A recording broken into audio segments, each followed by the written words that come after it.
2h06, vamos começar, considerando a pontualidade de vocês, né? Respeitando a pontualidade de vocês, e os colegas que forem chegando, a gente vai aceitando aqui. Turma, vocês viram que eu estava conversando com a Natália sobre a questão da gravação e do Google Meet, né? Porque a gente tem que usar o link do YouTube para conseguir colocar no Moodle. Então, eu vou mandar um e-mail para vocês hoje, vou pedir para vocês olharem com carinho e a Natália me ajuda se precisar, porque eu preciso que todos estejam de acordo, né? Em função da imagem de vocês aparecer em algum momento na gravação e isso ficar disponível lá no YouTube. Então, era isso que eu estava falando com a Natália, agora, à medida que vocês foram entrando, porque eu preciso da autorização de vocês. Tá, gente? Então, sejam bem-vindos à nossa aula, nossa terceira aula de áudio 2, do módulo de procedimentos. Hoje a gente vai dar continuidade, então, ao que nós já vínhamos conversando nas outras duas aulas. A minha intenção hoje é a gente arrematar as questões de timpanometria. Então, aproveitem ao máximo esse nosso encontro para que vocês estejam realmente seguros com essa parte do conteúdo para que a gente possa seguir adiante, tá?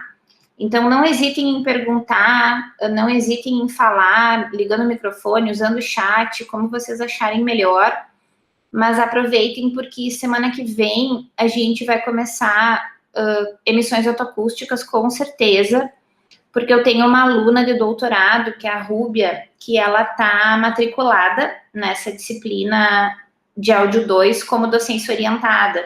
Então, ela vai dar uma aula para vocês na semana que vem.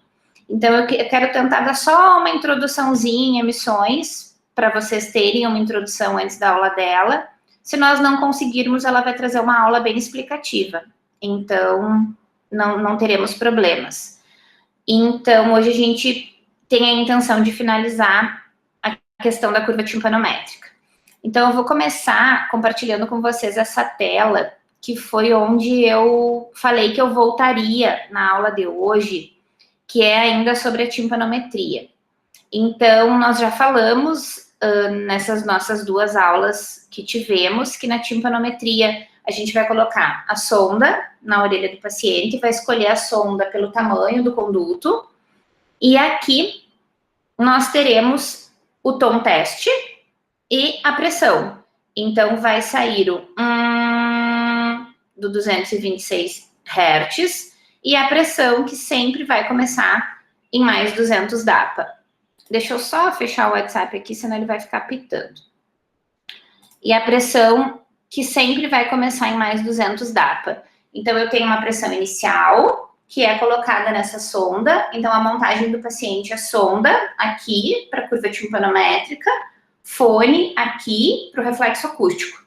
Então, eu faço essa montagem para fazer as medidas de imitância acústica. Mas eu estou medindo timpanometria desse lado e eu estou medindo o reflexo acústico desse lado, que é o nosso conteúdo depois, na sequência que nós falarmos de emissão.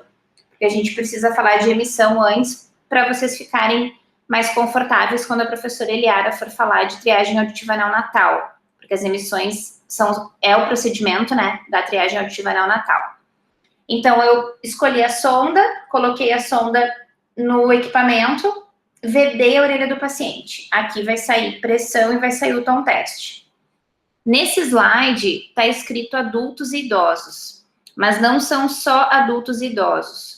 Todos os pacientes, todos, com exceção dos bebês de 0 a 4 meses, a gente vai usar o tom teste de 226. Então, lá no equipamento... Oi? Eu acho que tu não tá apresentando. Não tá aparecendo. Ai, travou aqui, gente. Ele ficou... Peraí.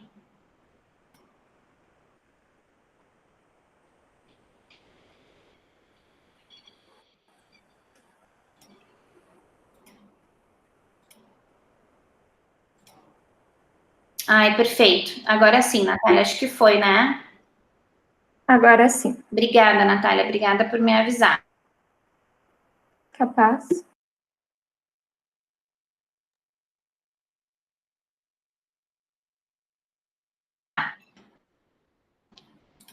Pronto, gente, desculpa.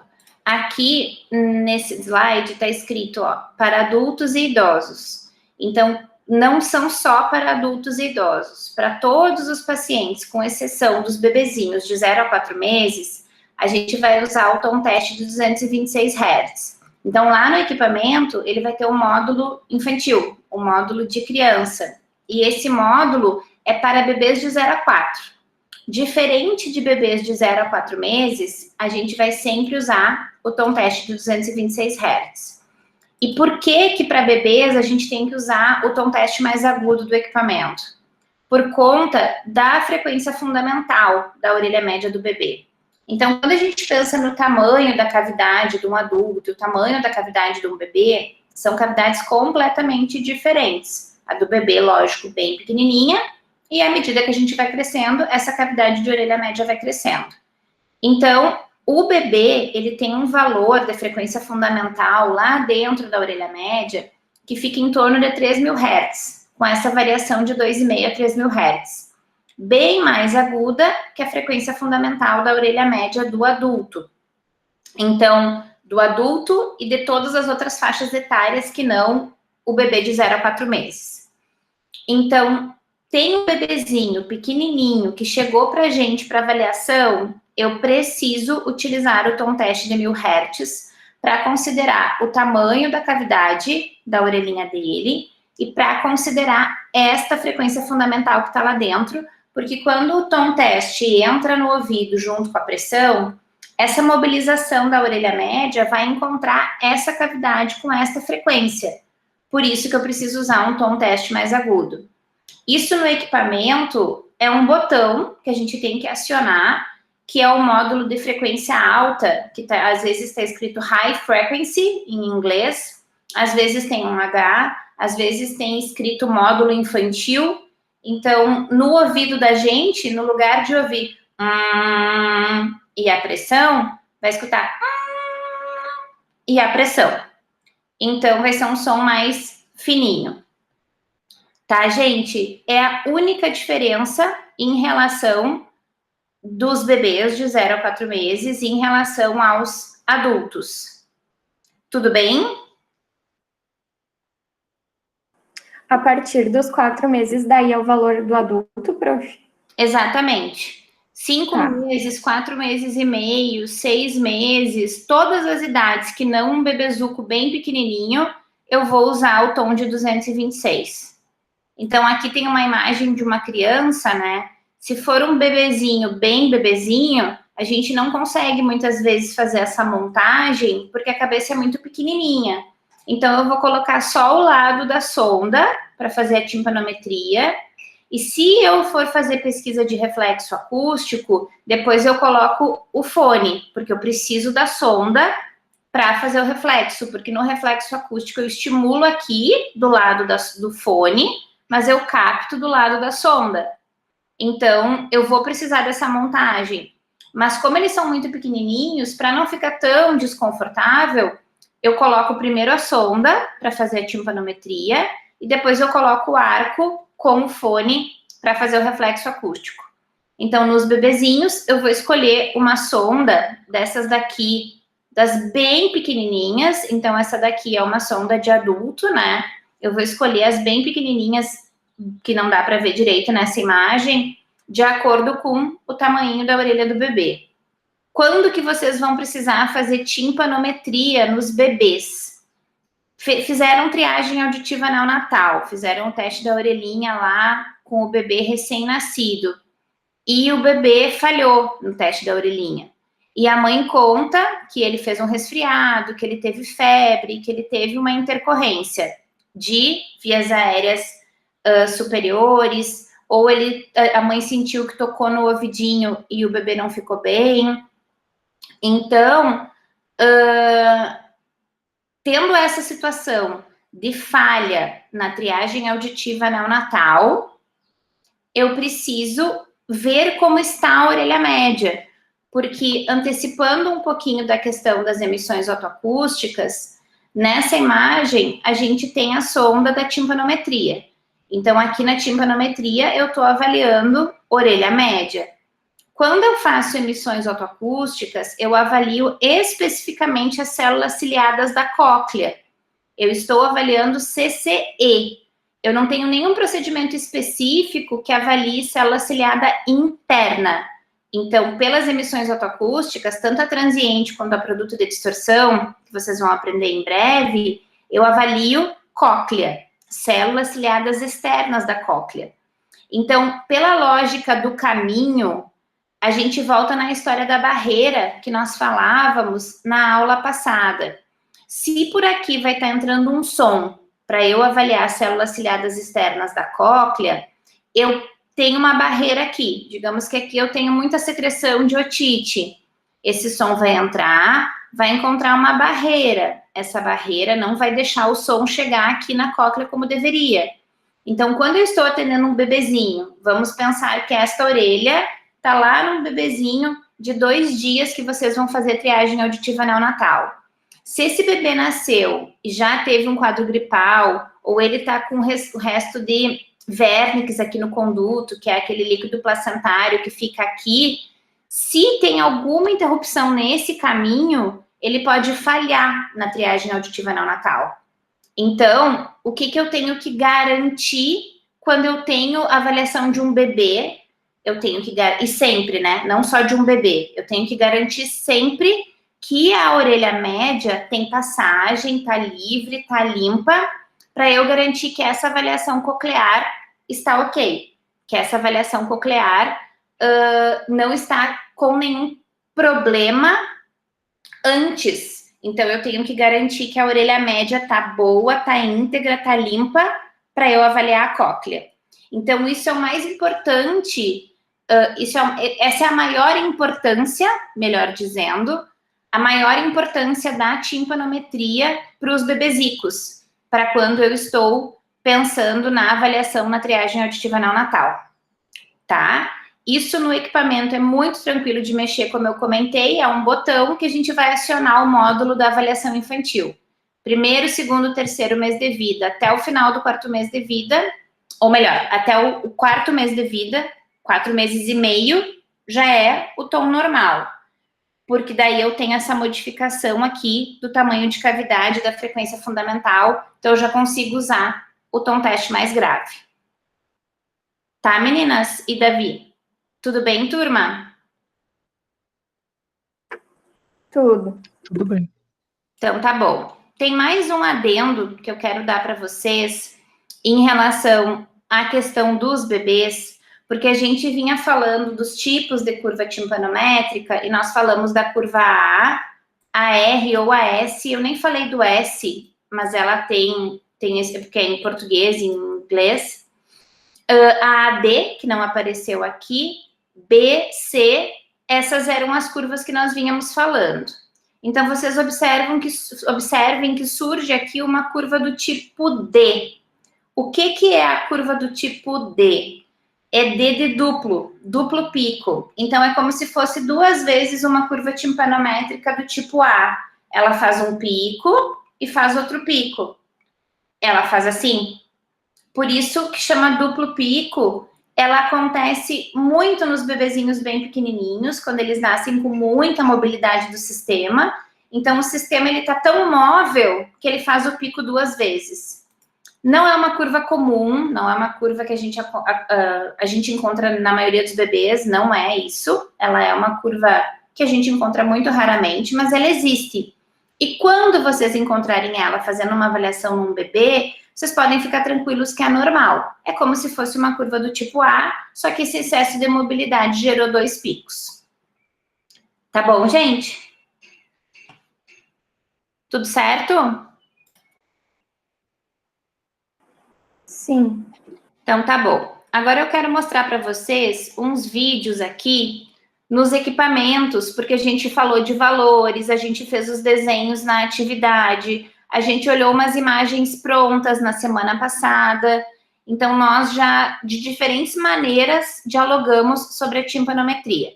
Agora eu quero mostrar para vocês uns vídeos aqui do exame acontecendo no equipamento.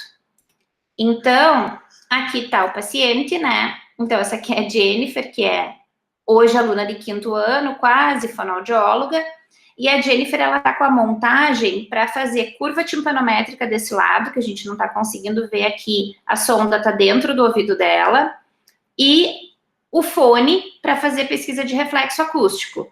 Então, os pacientes adultos e crianças grandes, a gente vai fazer sempre essa montagem. Eu vou higienizar minhas mãos, colocar luvas, sempre que eu vou mexer nas orelhas dos pacientes, eu tenho que estar de luvas, porque eu estou tocando no paciente, para eu conseguir fazer o procedimento. Então, o paciente está organizado com a sonda e com o fone, e as mãos estão enluvadas. Vocês vão ver que tem alguns vídeos aqui que as mãos não estão enluvadas, porque foram vídeos que nós fizemos ali para as aulas, mas quando é um paciente de verdade, a gente sempre está com as mãos enluvadas, para nos proteger e proteger o paciente. E daí aqui vocês percebem que está marcado timpanometria, e esse botão aqui está escrito pause. Então, quando eu tiro o pause, eu começo o exame.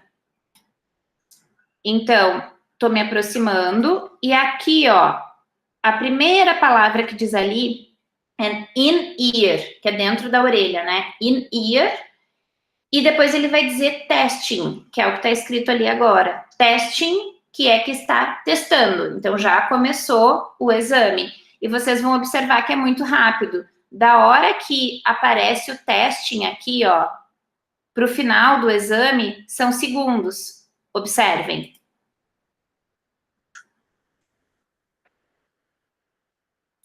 O exame terminou. Então, eu já fiz aqui uma medida de curva timpanométrica.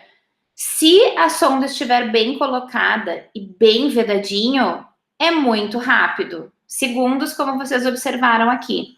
Daí eu vou me aproximar para vocês conseguirem observar os valores. A gente falou durante as aulas que o que importa é o valor de orelha média e a pressão. Então, aqui está escrito compliance e aqui está escrito pressure, pressão em inglês. Compliance de 1,25 numa pressão menos 7. Que curva timpanométrica é essa, gente? 1,25 de compliância numa pressão menos 7. Alguém me diz que curva é essa?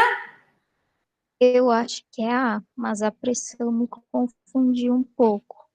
É A, sim, é A, Nathalie, porque, ó, lembrem sempre que a pressão do menos 100 aqui, ó, para o positivo, ela vai ser sempre da família A. O pico aqui, ó, que é o pico de máxima mobilidade, acontecendo do menos 100 para o positivo, do menos 100 para a positividade, ela é A, ou a D, ou a R. Então, 1,25 é A, porque de 0,3 a 1,65 é A, né? Essa é a margem do A. Mais baixinho a R, mais alto a D. Então, pela compliância, é A. Qual seria a outra opção? Pela compliância, ser C. Só que para ser C, o pico teria que ser menos 101, menos 102, menos 103. Teria que ser mais negativo do que menos 100. E aqui eu tenho menos 7. Então, tá do ladinho do zero. Se está do ladinho do zero, é porque está do menos 100 para a positividade. Então, ela é do tipo A. Acompanham? Ou vocês têm alguma dúvida nesse sentido ainda em relação ao valor de compliância, que é o pico, e a pressão do pico? Sim, agora eu lembrei. Eu tinha anotado aqui. Então, tá bom. Gente, como eu estou projetando os vídeos, eu não vejo o chat. Se alguém escrever lá, por favor, me avisem, tá? Prof, Oi? só para ver se eu entendi, seria curva C se o pico fosse menor que menos 100? Mais negativo do que menos 100.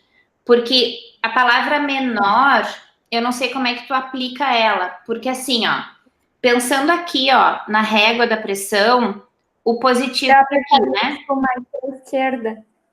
E daí mais para a esquerda aqui é o negativo. Isso, Então, né? aqui está o 0, menos 50, menos 100. Então, se o pico fosse mais para a esquerda aqui, menos 110, menos 120, menos 130, menos 140, menos 150, ele fosse negativo para do menos 100 para a negatividade, seria uma curva do tipo C. Tá. Tudo bem? Tudo bem, mas seria também de 0 a 3 em 65, igual a... Exato, porque daí Tá. o que acontece com a curva do tipo C, turma? Ela pega todas as compliâncias da A, pega a R, a A e a AD, pega todas as compliâncias e joga para negatividade.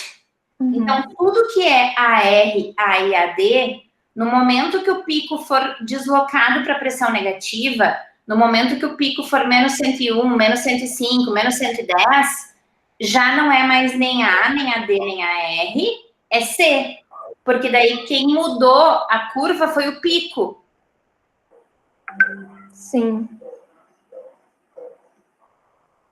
O que faz a diferença entre a família A e a C é o pico. É onde bate a máxima mobilidade. Tá bom. Tá?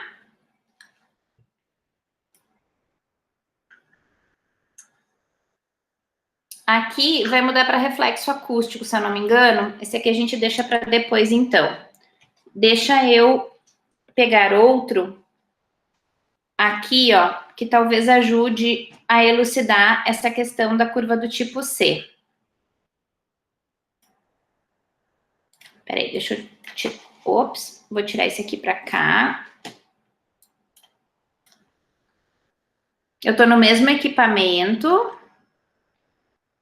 Ó, ali em cima tá escrito in-ear. Então, significa que tá dentro do ouvido do paciente. Testing, começou a testagem. Significa que vedou. Se não tivesse vedado, aqui ia estar escrito pumping. Ia estar escrito vazando. Então, aqui... Desculpa, pumping não, leaking, perdão. Leaking, vazando. Então, se está escrito testing, é porque deu certo, porque vedou. Leaking, tá vazando. Então, tá testing, começou. Olha lá para onde foi o pico. Vocês conseguem observar que a curva andou para cá? O pico tá aqui, ó. O pico bateu aqui. Onde bateu o pico? Em menos 287. Observem agora o que vai acontecer com o final da curva. O vídeo vai acabar e a curva travou ali. A curva não conseguiu terminar de desenhar para cá, porque ela não fecharia em menos 600. Ela fecharia muito mais negativa do que menos 600. Só que daí, como não tem isso no gráfico e para não causar desconforto no paciente, ele nem mede porque eu não atinjo negatividades maiores do que menos 600. Então, à medida que a pressão entrou do mais 200 em diante, o pico, que é a máxima mobilidade do sistema tímpano-auricular, foi acontecer em menos 287, em 0,89. 0,89, se fosse numa pressão positiva, do menos 100 para a positividade, seria uma curva do tipo A. Só que como está o pico em menos 287, eu estou do menos 100 para a negatividade. Então, eu tenho uma curva do tipo C. Quem manda no nome da curva, comparando A, R, A, D, com C, é a pressão do pico. A pressão que está lá dentro da orelha média é que vai dizer a condição dela, se é normal ou não normal. A, D, A, R, normal, mais negativo que menos 100, alterado. Eu posso estar entrando num resfriado, saindo de um resfriado, posso estar curando uma otite, curando uma sinusite, entrando numa otite, entrando numa sinusite. Por isso que a curva C é chamada de curva transitória. Eu posso estar melhorando de um quadro ruim ou eu posso estar entrando num quadro ruim. E esse quadro ruim, ele é configurado, demonstrado por essa pressão negativa lá dentro do ouvido. Por isso que o paciente chega dizendo, meu ouvido está entupido, meu ouvido está trancado, meu ouvido está travado. É essa pressão negativa lá dentro. Tudo bem, gente? Sim. Não tem nada no chat. Conseguem diferenciar as famílias A, R, A, D da C? Então, eu vou colocar só mais um vídeo. Desculpa, Natália, pode falar?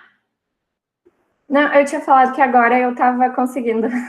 Ótimo, tá bem. Eu vou só colocar um vídeo aqui de outro equipamento para vocês não ficarem só com a carinha de um equipamento na mente de vocês.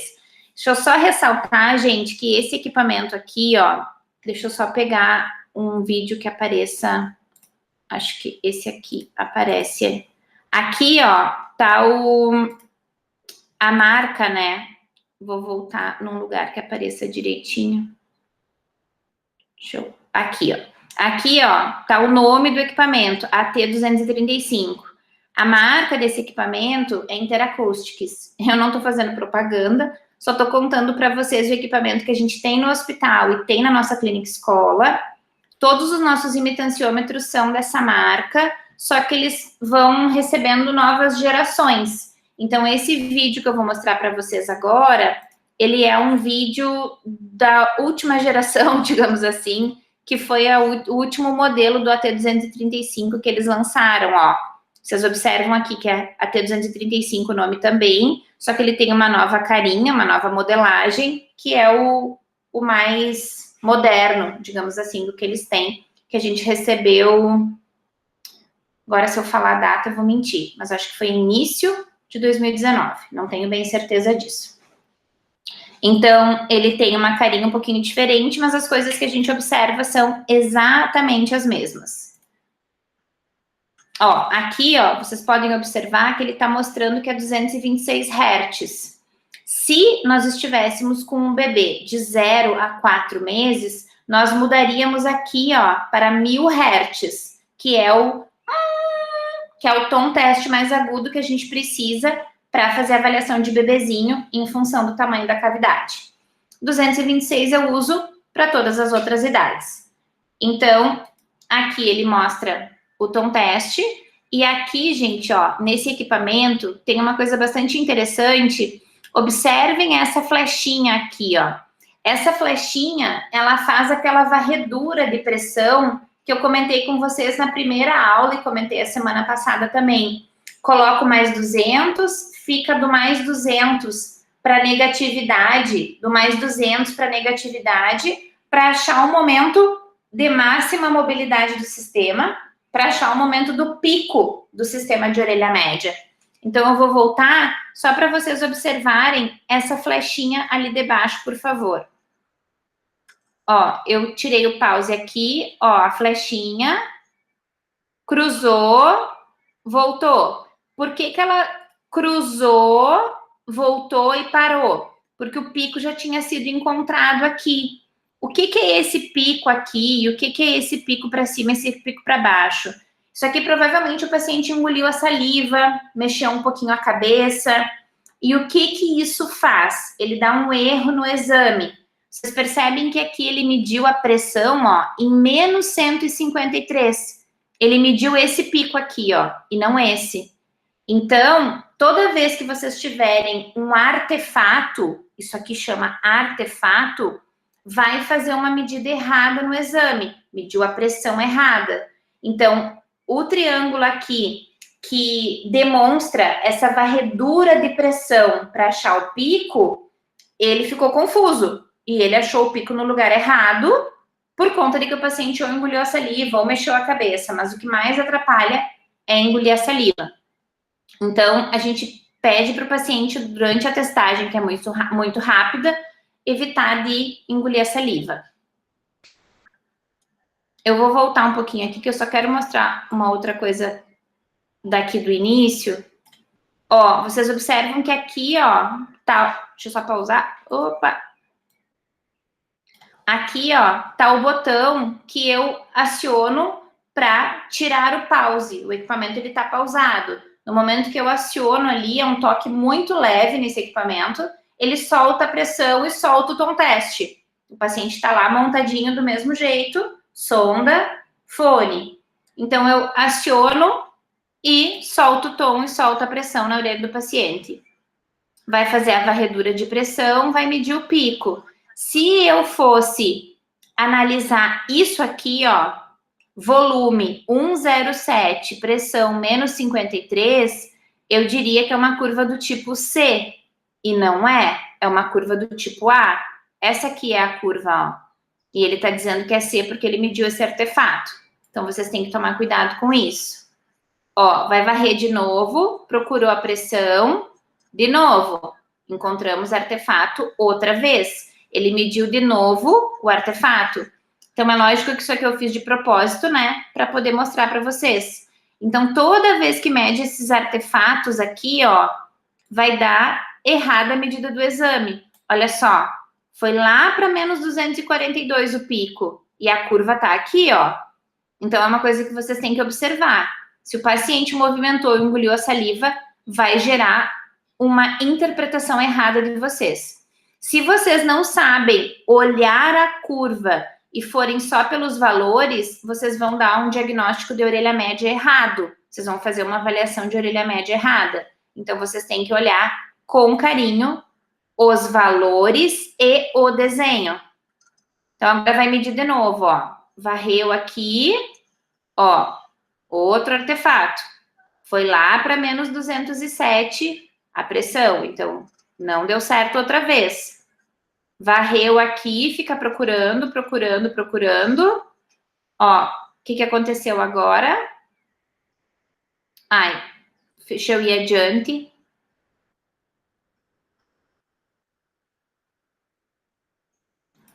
Ó, vou parar aqui. Agora, fez um artefatinho aqui, mas o que vocês, enquanto clínicos, têm que saber interpretar e têm que saber identificar? Se vocês trabalharem numa clínica, num lugar que esses exames eles são impressos, vai imprimir assim. Então, vocês têm que saber analisar que isso daqui é uma curva do tipo A. Por quê? Porque o volume de orelha média está em 0,95 e a pressão está em menos 10. Menos 100 para a positividade é a família A. Menos 100 para a negatividade é a família C. Então, aqui eu tenho claramente uma curva do tipo A. Ah, mas prof, tem um piquinho estranho aqui. Tudo bem, ele mediu certo, ó. Ele mediu esse pico aqui do lado do zero. Esse aqui é o zero. Ele mediu do lado do zero esse pico em menos 10. Vamos ver o que tem mais aqui.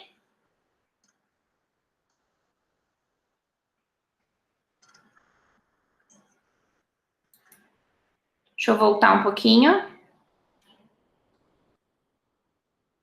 Ó, mais uma vez, nós temos uma curva do tipo A. 1,02 de volume de orelha média, menos 19 de pressão. O que importa? Volume de orelha média, pressão. Tem uma curva do tipo A. Gente, vocês conseguiram pegar esse raciocínio, volume, pressão, diferença da família A para C? Tá tudo bem? Sim, prof, só que eu fiquei um pouco confusa em como eu vou saber se é imitanciômetro? Imitanciômetro. Como que eu vou saber se ele tá, tipo, se a pessoa engoliu, por exemplo, saliva, se ele tá colocando o valor certo ou o valor que deu daquele... Do artefato? Do artefato. Pelo desenho. Deixa eu abrir de novo para nós aqui, que você vai conseguir pelo desenho.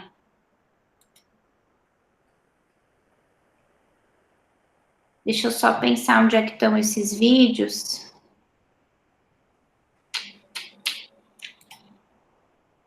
Não tá aqui? Aqui.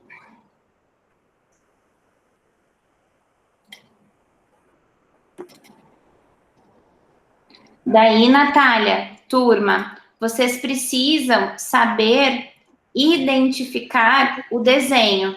Então, eu vou pegar aqui uma medida bem próxima, com bastante artefato. Ó, deixa eu pausar aqui. Vocês conseguem observar que o desenho da curva é esse aqui? Vocês conseguem identificar que o desenho da curva é esse aqui? Se o desenho da curva é esse, o zero tá aqui, ó. Sempre essa marcação central aqui, ó, vai ser a marcação do zero, do pico em zero. Se o pico tá aqui, esse pico, ele não pode ser em menos 153, porque aqui tá muito do ladinho do zero. Aqui não tem as marcações como tem no outro equipamento, mas digamos que aqui seja o zero, aqui seja menos 50, aqui seja menos 100 e aqui menos 150. Só um pouquinho, meninas, um instantinho. Molhou toda a cama. Mas tá com febre? Não, mas tá gelado. Desculpa, meninas, é que o meu nenê tá com febre, eu tô falando com a babá aqui. Então, se aqui tá o zero e eu preciso ver o desenho e os valores, menos 153 foi o que o equipamento mediu. Mas quando eu olho aqui, ó, o pico e o zero, eu observo que existe uma distância pequenininha. Esse equipamento, como eu disse, não marca aqui, mas eu vou ter que fazer essa análise. Eu estou enxergando um artefato aqui. Esse artefato está longe do zero. Será que tá certo? Deixa eu medir de novo. Daí você vai lá e mede de novo. Então, digamos que a gente esteja com o paciente e que a gente vai fazer uma nova medida.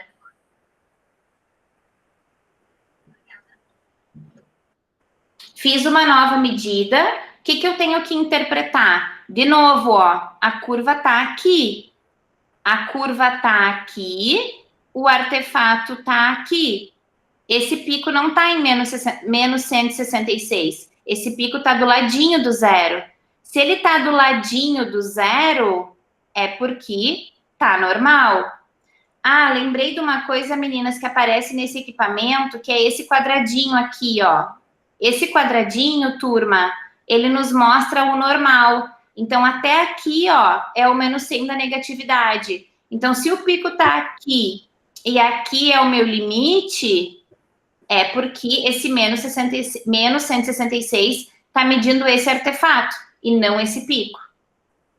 Eu sempre vou ter que fazer uma análise. Desenho, valores.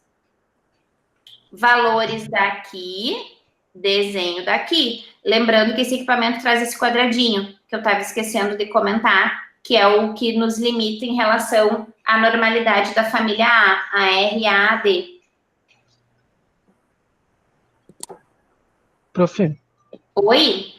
eu lembro que quando eu estava na liga, a gente pegava o valor do pico e tudo mais e colocava naquele aplicativo lá que fazia o laudo, sabe? E nesse caso, quando o audiômetro ele dá só o valor desse outro pico e não dá do certo, a gente tem que fazer de novo o exame até que ele, tipo, dê o valor correto? É, porque esse artefato, Davi, ele acontece quando o paciente engole a saliva ou faz uma mexida de cabeça na hora da testagem. Então, se a gente pedir para o paciente não engolir a saliva e ficar com a cabeça bem quietinha, é para ele medir certo. Então, assim, a grande maioria dos pacientes a gente consegue a medida certa. Em últimos casos, a gente vai fazer uma análise visual ali. Eu vou olhar mais ou menos aonde está o pico, vou olhar mais ou menos onde está a pressão, para eu ter esses valores corretos, sem ser o valor do artefato. Mas isso é muito difícil, porque refazendo o exame, a gente consegue ter o valor correto, porque aquilo ali é um artefato de deglutição ou de movimentação da cabeça. Tá, entendi. Obrigado. Então, os valores que a gente sempre vai pegar para levar para um in-audio ou para qualquer software que a gente use para colocar o audiograma é o valor de compliância ou complacência, que é o valor de orelha média, e o pico de pressão, que é o que vai fazer o desenho da curva, que é o que vai fazer a interpretação da condição de orelha média.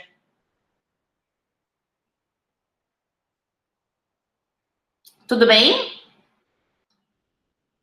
Sim, prof. Então, Tudo tá bem. bom. Gente, então eu separei alguns casos aqui para nós pensarmos um pouquinho, para que nós possamos ir adiante, então, no nosso conteúdo, só para a gente amarrar isso aqui e eu realmente sentir que vocês estão tranquilos, tá? Quero um candidato para ler para mim aí o que o seu João trouxe. Quem lê para nós aí o que o seu João trouxe na história dele? Pode ser eu. Por favor. Caso 1. Paciente do sexo masculino, João, 61 anos de idade. Compareceu para a realização de avaliação audiológica básica com queixa de dificuldade auditiva e zumbido bilateral. Referiu ainda apresentar vertigem e histórico de exposição a ruído. Nega exposição à medicação e produtos ototóxicos, otite e diagnóstico prévio de alteração auditiva. Na meatoscopia não foram evidenciadas particularidades. Os resultados das avaliações encontram-se expostos abaixo. Gente, então assim, ó, o que o seu João traz pra gente? Ele traz uma história de uma alteração sensorial. Ele traz uma história de cóclea. Ele fala em dificuldade auditiva e ele fala em zumbido bilateral. Então, o seu João, ele não falou pra gente que ele teve dor de ouvido, que o ouvido dele purgou, ele não falou nada disso. Ele falou que ele tem dificuldade para ouvir, que ele tem zumbido, que ele tem tontura e que ele teve histórico de trabalhar no ruído. Então, isso faz nós pensarmos clinicamente numa alteração sensorial, numa alteração de cóclea. Eu descarto, pela história clínica, um componente de orelha média. Pelo que o paciente me trouxe, eu não penso em nada de orelha média. Se eu não penso em orelha média, eu não penso em GAP e eu não penso em curva timpanométrica alterada. Nem B, nem C. Então, vamos aqui. Eu não coloquei audiometria, porque eu quero isso de vocês. Eu já adiantei, na verdade. O que eu deixei aqui para vocês? O o IPRF, o índice de apresentação do IPRF e a porcentagem, orelha direita, índice de apresentação da orelha esquerda e a porcentagem. O que nós temos aqui? Duas curvas timpanométricas do tipo A. Então, o Davi há pouco falou sobre o InAudio, que é o software que a gente tem na universidade para passar os exames e entregar os exames para o paciente sem ser na folha à mão. O que a gente avisa para o InAudio? Que eu comecei a curva em 0, em mais 200 DAPA, que eu tive um pico em 1, em 0, e que essa curva fechou em 0, em menos 200 DAPA.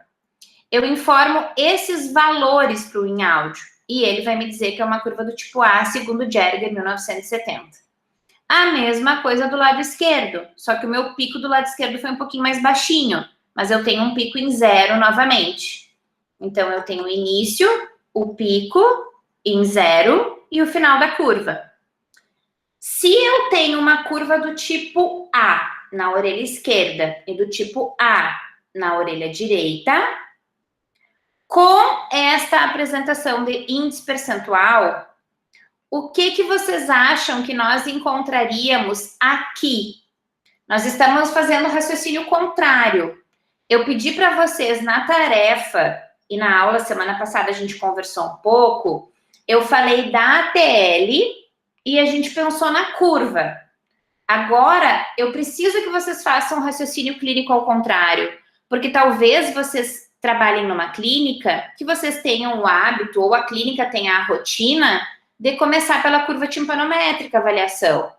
Eu captei a história clínica do seu João. Eu tenho duas curvas do tipo A. Duas curvas do tipo A, o que eu vou encontrar na ATL? Na VA e na VO. Para ajudar um pouquinho vocês, eu deixei aqui o índice de apresentação do IPRF. Se eu falei a 60 na orelha direita e se eu falei a 65 na orelha esquerda, quanto mais ou menos são os limiares do seu João? Isso é uma coisa que eu quero que vocês respondam para mim.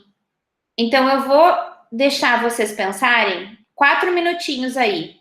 2h55, eu vou pedir para vocês a resposta. Eu quero que vocês me digam como seria o audiograma do seu João, pensando na história clínica que ele trouxe, mas principalmente pensando que nós encontramos 2 curvas do tipo A e que nós temos esse índice percentual. Olhem que a porcentagem dele foi 88%. Então, pensem na configuração audiométrica. Não vou falar mais, senão vou dar muita dica. Mas pensem na configuração audiométrica do seu João e pensem que ele tem 61 anos, que ele trabalhou no ruído, então ele tem exposição a ruído, ele tem zumbido, e se ele já entende 88, que é uma queda, uma defasagem já do índice percentual, como seria esse audiograma do seu João? Vocês não vão conseguir desenhar aí agora, mas eu vou mandar esse arquivo para vocês depois. Vocês podem só escrever ali, eu só deixei o audiograma para a gente ter o visual para nós pensarmos juntos, porque fazer à mão, só que vocês imprimam ou façam no Paint, que daí dá um pouco mais de trabalho. Mas o que eu quero muito mais é o raciocínio clínico. Então, quando eu quando eu mandar esse material para vocês, vocês podem só escrever. Não precisam desenhar as bolinhas de xizinhos e VO, se for o caso. Como eu falei mais 1 minuto, agora eu vou dar até 2h56 para vocês. 4 minutinhos para vocês pensarem. E eu vou só levantar ali e ver o Anthony para ver se está tudo bem. Já volto. Vamos lá, gente, por favor.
Febre, se esquentar demais ele aumenta a temperatura do corpo.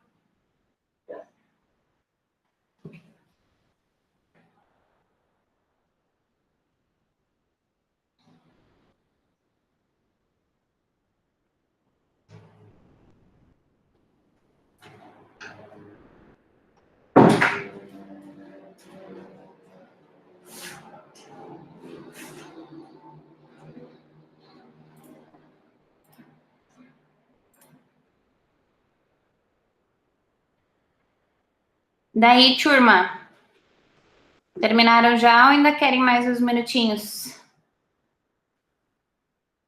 O que vocês conseguiram pensar aí? Alguém fala comigo, por favor? Eu pensei que, no caso, a audiometria não teria gap, né? E anotei aqui também que ela é neurosensorial, acho que tu já tinha falado, prof. E só que eu não consegui pensar no grau. Nos limiares? É. Alguém conseguiu pensar nos limiares, gente? Eu coloquei que seria leve, mas não sei. Leve mais ou menos em quanto, Nicole? Valor, assim? Eu não sei, eu segui a lógica de, tipo, diminuir os 40 que a gente soma, sabe? Perfeito. E daí deu 30 e 35. Mas não sei se a lógica tá certa. A lógica é essa mesmo. O que eu queria de vocês, gente, era que vocês fizessem o que a Nicole acabou de falar, ó. Nós estamos falando de 2 curvas As com um histórico de um paciente sem questões de orelha média. Falamos a 60 na orelha direita, falamos a 65 na orelha esquerda. Se o índice percentual de reconhecimento de fala, ele é realizado 40 dBs acima da média tritonal, a média tritonal dele aqui, ó, 500.002, estaria em torno de 20, 25. Então, a orelha direita foi 60. Então, aqui, em torno de 20, porque 20 mais 40, 60 do índice percentual. Na orelha esquerda, em torno de 25, porque 25 mais 40, 60 do índice percentual. Só que qual que é a grande questão aqui, gente? Se nós fôssemos desenhar uma curva timpanométrica, uma curva audiométrica, nós desenharíamos aqui 20, aqui ao lado do 60. Então, eu desenharia 20, 20, 20. Só que o que eu falei para vocês da configuração, que eu gostaria que vocês pensassem clinicamente como. Eu estou falando de um idoso com uma exposição a ruído. Idoso presbiacusia, perda no agudo. Ruído, base de cóclea, entra o ruído, lesão no agudo. Então, nós teríamos uma curva descendente, uma curva que vai piorando no agudo. Como que eu sei, prof, que ele vai piorando no agudo? Como que eu penso isso? Pelo índice percentual. Eu tenho um índice percentual de 88%. A gente sabe que 92 para mais são os condutivos e os normais. 88% ele já tem perda de percepção de fala. E onde ele perdeu percepção de fala, se a média tritonal dele está em 20, 25? Ele perdeu porque ele perdeu agudo. Então, nós pensaríamos numa curva 20, 20, 20, cai, cai, cai, cai, cai. O agudo ficaria rebaixado. Aqui desse lado, 25, 25, 25, o agudo ficaria rebaixado. Então, eu teria curvas descendentes que fariam um casamento com essa história clínica do seu João, que é idoso, que tem dificuldade e que tem zumbido, que casaria com esse 88% aqui de índice percentual, que já está em defasagem. Isso que eu falo, gente, é muito distante do raciocínio que vocês têm, ou é mais ou menos o que vocês tinham construído? Falem de coração aberto, porque nós estamos aqui para construir juntos. Eu não tinha pensado em como fazer isso que a Nicole fez, mas para mim fez sentido quando ela explicou o IPRF, né? No caso de diminuir 60 por 40. Exato, porque lembrem sempre, gente, que o índice percentual ele é supraliminar. Se eu fiz a 60, 60 menos 40, 20. A única coisa, Nicole, que eu não sei como é que tu falaste 30, 35. E 60 menos 40 dá 20. Então, eu não sei se tu pensou... Acho que eu pensei rápido e acabei escrevendo... Porque o que tu falaste, Nicole, também poderia ser. Porque digamos que esse paciente tivesse desconforto. Lembram que o IPRF, ele é assim. Eu coloco 40 dBs acima da média, começo a falar com o paciente. A primeira pergunta que eu faço, seu João, o senhor tá me ouvindo? Tô. O senhor tá me ouvindo bem? Tá forte? Tá fraco? Tá confortável? Ah, tá um pouco incomodando. Baixa o volume. Ah, tá me incomodando ainda. Baixa o volume. Então, a gente vai fazer o índice percentual supraliminar. 40 é o nosso ponto de partida, mas eu sou obrigada a fazer o índice de máximo conforto. Eu não vou fazer uma lista de 25 palavras na orelha do paciente com ele assim.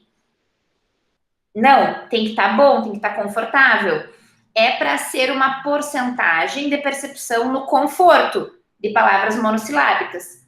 Foi muito mal, eu posso fazer dissilábica. Foi muito mal, eu posso fazer trissilábica. Mas eu sempre começo com monossilábica. E sempre que vocês tiverem que pensar clinicamente, o que eu vou achar nesse paciente? Eu vou juntar a história clínica com a timpanometria que eu já fiz. E, nesse caso, eu estou motivando vocês a pensarem com o índice percentual. E daí junta tudo e tudo tem que conversar para fazer uma curva descendente, com perda no agudo. Davi, você abriu o microfone, você queria falar? Eu só ia comentar que eu imaginei que ia ter alguma queda nos 4.000 por aí por causa da Presb, mas só isso. Perfeito, Davi. É isso aí. Pode começar a cair só no 4.000? Pode. Eu comecei uma curva caindo no 3.000, mas pode ser no 4, daí cairia 4, 6 e subiria no 8, se a gente for pegar uma configuração de PAIR. Vocês vão aprender com a professora Valdete, na Audiologia 3, a perda auditiva induzida pelo ruído ou a perda auditiva induzida por níveis de pressão sonora elevado, que é a PAIMPSE. É a mesma coisa, PAIR e PAIMPSE, só tem 2 siglas diferentes. Ela faz uma configuração em gota, então cai 4, cai 6 e volta o 8. Volta o 8 por uma questão anatômica, fisiopatologia. Quando o 8 continua caindo, continua descendente, é bem característico de presbiacusia ou de outras alterações sensoriais. Mas no caso do seu João, as 2 coisas são válidas, porque ele trabalhou no ruído. Então, eu poderia ter um retorno no 8.000, que é uma gotinha, assim, no agudo, ou uma descendência direta. Mas vocês têm que fazer a relação da descendência com esse rebaixamento de índice percentual.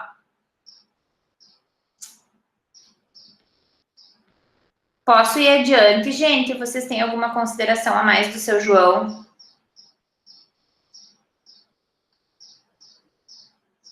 Prof, eu não entendi por que diminui 40. Assim, eu também não. Eu não sei se é só. Eu só sei que soma 40 no IPRF, mas eu queria saber por quê. Por que soma 40? Eu somo 40 para fazer o IPRF, eu sempre faço assim. E daí agora eu diminuí, só que eu não entendi, tipo, fisiologicamente, eu não sei se isso é só uma regra, eu não sei. Tipo, aí não fez sentido na minha cabeça. Desculpa. Não tem problema, imagina, deixa eu tentar te explicar. Assim, Vitória, ó, quando a gente tá... Deixa eu pegar a folha de audiograma limpa aqui, tá? Quando eu recebo o paciente para fazer o exame, eu começo fazendo via aérea, da melhor orelha ou da direita. Uhum. Faço a via aérea, via óssea. Fiz a ATL. Digamos que eu tenha aqui uma ATL com a média tritonal em 30. Tritonal em 30. A regra do limiar de reconhecimento de fala é pegar o 30 da média, somar 30 e fazer a técnica do LRF para buscar o limiar de reconhecimento de fala. A técnica do índice percentual de reconhecimento de fala é pegar a média tritonal, 30, somar 40, procurar o nível de máximo conforto para eu buscar uma porcentagem de discriminação. Então, eu vou aplicar aqui, se é 30, eu vou colocar 70 de intensidade para eu falar com o paciente. E eu vou dizer, seu fulano, o senhor está me ouvindo? Ele vai dizer, tô ouvindo. Eu vou falar uma lista de palavras para o senhor e a minha voz vai ficar no mesmo volume. O senhor precisa repetir para mim tudo que o senhor entender. Prof, mas por que eu tenho que somar 30? Porque são testes supraliminares. Eles são feitos acima do limiar. Eles são feitos acima do mínimo som que o paciente ouve. Então, se o mínimo som que ele ouve é 30, para ele ser audível esse som, para ele ficar confortável, ele tem que ser 30 a 40 dBs acima do mínimo.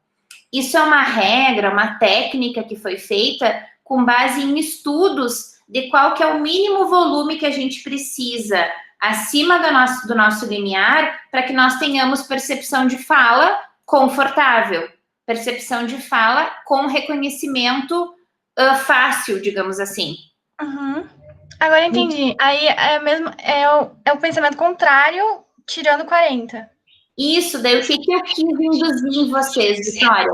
Eu quis induzir em vocês raciocínio clínico, induzindo vocês a pensar com base nesse valor do índice percentual. Então, a Nicole falou assim, se eu somo 40 dB na média para fazer o índice percentual, eu somo 40 para fazer o índice, para descobrir o limiar, eu diminuo 40 do valor do índice percentual. Entendi. Agora fez sentido. O 40 é regra mesmo, é técnica. É o valor para a fala ficar audível. Obrigada, prof. Imagina, perguntem tudo. Gente, tem uma ressalva do seu João que eu quero fazer, que não cabe na disciplina de audiologia 1, mas que é o senhor zumbido, tá? O zumbido, ele é o terceiro maior sintoma que existe, de todos os sintomas existentes, junto com a febre, junto com a dor. Então, ele é o terceiro. Ser o terceiro maior sintoma é muito impactante. Ser o terceiro maior sintoma me convida fortemente vocês a serem fonoaudiólogos que saibam cuidar de paciente com zumbido. Avaliar, tratar, porque tem muitas formas de tratamento. Então, uma melhor avaliação possível para um diagnóstico correto, para um tratamento bem feito. A gente não tem disciplina de zumbido na graduação, mas nós estamos no Novembro Laranja, que é o mês de conscientização para avaliação e tratamento do zumbido e para que nós, fonoaudiólogos, saibamos fazer. Então, por meio do meu grupo de pesquisa, nós começamos a fazer uns vídeos curtos que estão lá no canal do YouTube sobre zumbido, como que eu avalio e como que eu cuido dos pacientes. Quando nós terminarmos todos os vídeos, eu vou convidar vocês, por meio dos ATFONs, a assistirem. Já tem um vídeo meu lá que eu fiz para as fonoaudiólogas colegas aqui da EPSER, do hospital, e tem um do Vitor, que é aluno de 5º ano, que ele fez sobre zumbido e DTM. Zumbido é um mundo, dá para ficar um ano inteiro falando só de zumbido. Então, não vou falar no seu João agora, mas o que eu quero falar? Que sempre vocês atentem a esse sintoma e avaliem os pacientes da melhor forma e nunca mandem o paciente embora sem uma luz de tratamento. Em prática em audiologia 1, eu tento dar essa luz, assim, para vocês, no sentido de que o paciente não saia desamparado. Mas por meio das videoaulas, eu quero tentar deixar uma base para vocês saberem cuidar dos pacientes com zumbido. Porque se ele é o terceiro maior sintoma, ele aparece muito na clínica, muito. Então, vocês precisam saber, gente, quem gosta de audiologia, quem quer ser um fonoaudiólogo que for trabalhar nessa área clínica da audição e também na área de reabilitação por prótese auditiva, precisa saber, tá? Não vou entrar no mérito agora, mas o seu João tem zumbido porque ele tem perda. E a perda auditiva é a causadora da grande maioria dos zumbidos. Mais de 90% dos casos de zumbido existem porque o paciente tem perda. Então, a perda é a causa do zumbido. O zumbido é um sintoma, não é uma doença, tá? Isso é, assim, o primário de tudo. É um sintoma, não é uma doença. Isso daqui dos reflexos acústicos, a gente volta depois. Laudo audiológico, a gente volta depois. Agora nós vamos falar da Ana. Quem que vai ler da Ana para mim, por favor, para nós? Um voluntário, por favor, para ler a história da Ana. Não tem nenhum voluntário? Vai ter que ser eu de novo. Paciente do sexo feminino Ana, 60 anos de idade, compareceu ao ambulatório de audiologia do Serviço de Atendimento Fonoaudiológico da UFSM para a realização de avaliação audiológica básica com queixa de dificuldade auditiva e zumbido bilateral. Nega desconforto a sons intensos, vertigem, episódios de otite e exposição a ruído, a medicação e a produtos ototóxicos. Na meatoscopia, não foram evidenciadas particularidades. Os resultados das avaliações encontram-se expostos abaixo. Muito obrigada, Natália. Turma, aqui nós temos duas curvas timpanométricas. O programa já falou para a gente que da orelha direita é uma curva A e da orelha esquerda é uma curva C. Vocês concordam com isso? Vocês acham que aqui é uma curva A e que aqui é uma curva C? Se concordam, sim, por quê? Se não concordam, por quê? Quero ouvir de vocês um pouquinho. Se vocês Eu não acho falarem, eu que vou começar a chamar pelo nome. Eu acho que é pela questão do zumbido e da vertigem, e daí seria uma perda neurosensorial, né? Zumbido e vertigem. Isso, pode ser alteração Aí neurosensorial, seria, exatamente. aí seria a curva A, e a Uhum. otite causaria a curva C na outra orelha? Então, a curva Ou não? C é aquela curva que está entrando na gripe, saindo na gripe, entrando da otite, saindo da otite. É aquela curva de transição, né? Eu não tô tão bem, mas eu não tô tão ruim, eu tô no meio do caminho. Então, agora eu vou convidar vocês a pensar sobre essa curva C. Mas é isso aí que você falou mesmo, Nathalie. Olha só, essa curva ela é realmente uma curva C, porque o pico ele está deslocado para mais negativo do que menos 100, ó. Então, o menos 100 está aqui e o pico está aqui. Então, é C mesmo, porque está mais deslocado para menos 100. Aqui, eu realmente tenho uma curva do tipo A, porque o menos 100 ele está aqui, ó. E esse pico está deslocado para positividade. Então, vocês percebem que são duas curvas mais ou menos com a mesma altura. Eu devo ter aí 0,6 de volume de orelha média, de mobilidade do sistema timpanomuscular, mas uma que está muito negativo lá dentro da orelha. Está negativo, está pressionando. E a outra está tudo bem. Então, está negativo na esquerda, pressionando, e na direita está tudo bem.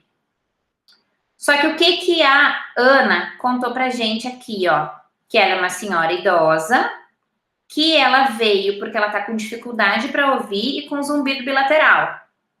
Ela não tem problema com barulho, ela não tem tontura, ela não tem otite, ela não foi pro ruído, ela não toma remédio, ela não usou ototóxico na vida. Então, isso aqui são agentes agressores do sistema auditivo. Ela diz que tá ruim para ouvir e que tem zumbido. Vocês acham que ela pode estar achando ruim para ouvir por conta dessa curva C, por conta dela estar sentindo o ouvido entupido? Só que daí no lugar dela falar, meu ouvido está entupido, ela disse, eu estou com dificuldade para ouvir. Vocês acham que isso faz sentido? Uma curva C que tampa o ouvido gerar dificuldade auditiva? Eu acho que sim, prof, porque se você analisar ali no IPRF, a orelha esquerda, ela, tipo, tá com 96% de acerto. Então, não acho que não seja uma perda. Perfeito, Davi, perfeito. Olha só, ela disse que está com dificuldade auditiva. Só que, gente, eu trouxe esse caso e tudo isso daqui, todos esses casos são casos de verdade que a gente atendeu, ou no SAF ou no USME, porque os pacientes, às vezes, eles trazem um relato na anamnese e quando a gente vai fazer o exame, a gente fica, mas ela falou que tinha dificuldade auditiva. Tá dando 92% na direita, 96% na esquerda. O índice percentual foi feito a 55 dBs. 55 dBs, se a gente for fazer a conta que a Nicole falou, 55 menos 40, porque eu estou fazendo o inverso, né? Eu tenho o índice percentual, eu estou procurando o limiar, vai dar 15 o limiar dela. Então, aqui na média tritonal, ó, vai dar 15, vai dar 15. Só que daí a gente volta para aquela história da idade. Ela tem 60 anos. De novo, a gente pode estar de frente para uma curva descendente. Talvez a descendência dela seja menor do que a do seu João, mas aqui, ó, 15, 15, cai um pouquinho. 15, 15, cai um pouquinho. Então, o Davi disse, não parece ser perda auditiva. Então, parece que essa curva C está gerando essa queixa dela de dificuldade auditiva. Então, sim, gente, o paciente pode chegar para nós com uma curva C, dizendo, eu não estou ouvindo bem. Você vai lá e faz a audiometria com o índice percentual aplicado a 55, que é uma intensidade fraca, e ele entende quase tudo. Mas como assim? Quem está gerando na vida, no dia a dia, a dificuldade auditiva é essa curva C. O que faz a curva C? Ela tampa o ouvido. Tampem o ouvido de vocês aí e contem até 2. 1, 2. Agora tapa os 2. 1, 2. O que eu sinto com uma orelha tapada, essa sensação abafada, é uma curva C unilateral. O que eu sinto com as duas abafadas é uma curva C bilateral. Se eu tampasse muito meu ouvido, assim, muito lá dentro, seria uma sensação, uma imitação de uma curva do tipo B, que é um tamponamento muito forte. Então, a gente tem que ter raciocínio clínico e sensibilidade para acolher a história clínica do paciente para conseguir fazer os raciocínios corretos. Então, aqui, uma curva C fala da dificuldade auditiva, mas eu não estou de frente a uma perda auditiva grande, porque o índice percentual foi aplicado a 55 dBs, e eu posso sim ter uma curva descendente com um componente sensorial, como disse a Nathalie, porque é uma paciente que queixou zumbido. Então, o zumbido, na grande maioria dos casos, vem de perda auditiva, 90% dos casos. Tem 10% de pacientes aí que tem limiar normalíssimo e tem zumbido. A curva do tipo C aqui também poderia estar causando zumbido, porque eu estou tamponando o ouvido e também pode ser uma causa de zumbido, que é a deaferentação, redução de entrada no sistema auditivo que pode gerar uma sensação de zumbido. Mas não vamos aprofundar nisso, só quero que vocês saibam que o zumbido pode vir sim de uma perda auditiva aqui no agudo, mas pode vir também da curva do tipo C, tá? Eu acho que alguém escreveu no chat. Ah, tá. É a Lu falando que a internet dela não tá boa. Tá bem, Lu? Quando você puder olhar a gravação, você retoma o que a gente tá falando. Qualquer dúvida pode pedir no WhatsApp se precisar, não tem problema. Gente, e voltando, em relação à dona Ana, vocês acompanharam o raciocínio melhor agora? Ficou um pouco mais tranquilo de montar essa clínica na cabeça? A Nicole está fazendo que sim.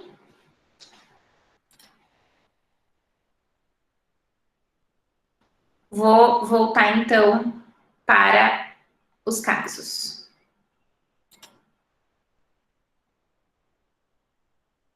Reflexo fica para depois, laudo fica para depois. Gente, então aqui nós temos a Beth. A Beth, ela tem 55 anos, ela compareceu no hospital para fazer avaliação audiológica, com queixa de dificuldade auditiva e zumbido bilateral. Eu não coloquei todos com dificuldade de zumbido por acaso. É porque é assim que os pacientes chegam. Eles chegam com dificuldade e com zumbido, a grande maioria. Além da dificuldade do zumbido, ela tem vertigem há cerca de 1 ano, tontura há 1 ano. Ela não tem desconforto por sons intensos, ela não tem exposição a ruído, não toma medicação e não tem exposição à ototoxicidade. Na meato, quando a gente olha o conduto, estava tudo bem. Otites de repetição no lado direito há 3 meses. Tá? Então, a Beth, 55 anos, otites há 3 meses, no lado direito. Descemos. O que nós temos aqui? Um índice percentual a 70 dBs com 92% de reconhecimento, na direita, que é o lado das otites, e um índice percentual a 60 na orelha esquerda com 88%. O que nós temos aqui? Um traço na curva timpanométrica da orelha direita e uma curva do tipo A na orelha esquerda. Por que é tipo A? Porque a pressão está do ladinho do zero e o pico de mobilidade 0,6, 0,8, 0,9, não, 0,9 não, porque o 1 tá lá. 0,6, digamos que seja, do ladinho do zero, tá positivo do menos 100, é uma curva do tipo A. Daí agora vamos ver o que aconteceu com esse lado direito. Observações. Não foi possível realizar timpanometria na orelha direita e reflexo na orelha esquerda, pois não foi possível vedar a orelha da paciente. O que a gente sabe sobre timpanometria e vedação? O que nós falamos sobre isso? Alguém se recorda? Prof, como ela tem otite de repetição, ela pode ter um negocinho no tímpano que eu não lembro o nome. A Que perfuração faz. timpânica, Não, mas coloca aquele cateterzinho. o tubo de ventilação, Isso, talvez ela tenha isso. joia. Então, o Davi fez o raciocínio de que ela, com as otites, né, em função das otites, ela pode estar com um tubo de ventilação. O tubo de ventilação é a forma de tratamento para as otites de repetição. Se não vedou, provavelmente uma perfuração timpânica. Provavelmente. Prof, Oi? ela também pode estar com uma otite onde escorre secreção. A que escorre secreção, a gente não pode nem tentar fazer. E daí, aqui nesse caso, a gente tentou fazer, ó. Não foi possível realizar, não foi possível vedar. Então, tentou fazer. Quando tá escorrendo, eu não posso nem colocar a sonda, porque senão eu corro o risco dessa secreção entrar na sonda e estragar a sonda. Então, eu nem tento. Olhei o conduto, vi secreção, eu nem tento. E aqui, ó, tá escrito que na meatoscopia não teve particularidade. Então, olhou o conduto, era sequinho. Só que ela disse que ela estava com otite há 3 meses. Então, pode ser que naquele dia não estava vazando. Mas o fato de não vedar nos faz pensar que ela pode ter feito uma perfuração timpânica. Em relação ao tubo de ventilação, tem só uma ressalva, Davi. Quando o paciente está com tubo, a gente não faz timpanometria quando esse tubo é recente, ou até mesmo quando ele já está um pouco mais tempo instalado, porque a pressão que a gente coloca dentro do ouvido do paciente pode fazer esse tubo cair. E a gente não quer que o tubo caia, porque o tubo é uma forma de tratamento. Então, o teu raciocínio do tubo de ventilação para otite, ele tá certo, só que a gente não pode colocar pressão se o paciente está com o tubo de ventilação lá, porque senão a gente vai motivar o tubo a cair, e a gente não quer que o tubo caia. Eu tinha esquecido, prof. Eu lembro que você comentou na aula passada sobre isso. Eu esqueci. Não tem problema, tá ótimo. Perfeito, Davi. Você fez o raciocínio certinho da necessidade do tubo, tá? Tudo bem, tá bem certinho. Daí, gente, no momento que eu não tenho curva timpanométrica da direita, tenho uma curva do tipo A na esquerda, o que eu espero daqui, da ATL? Eu tenho 70 de fala na direita, 60 na esquerda, e a direita está entendendo melhor que a esquerda. Como será que vai ficar isso aqui? Vou deixar vocês pensarem um pouquinho.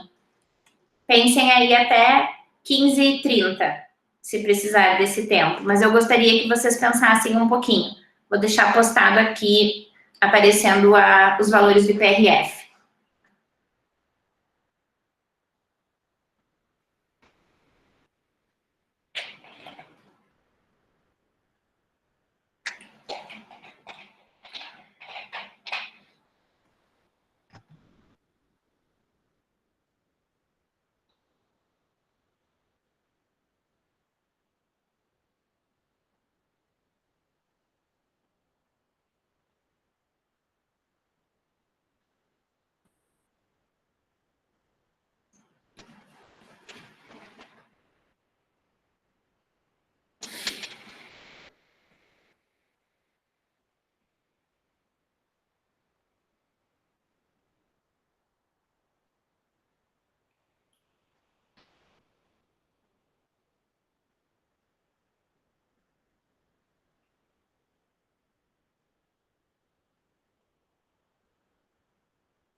Daí, gente, alguém se anima?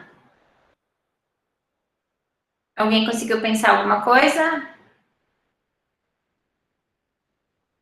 Ou passou muito pouco tempo, foi muito rápida? Eu fui por aquele raciocínio que a Nicole fez na primeira de fazer tipo uma média, pegar tipo 60 menos 40, que daí daria 20. Uhum. E do outro lado, Fica 30. 70 menos 40, que daria aproximadamente, daria 30, né? Então, limiares próximos a 30, aqui na orelha direita, limiares próximos a 20 na orelha esquerda. Só que, gente, por que será que aqui tá 70? Por que na orelha direita precisou de mais volume? Vocês acham que vai ter gap na direita ou não vai ter gap?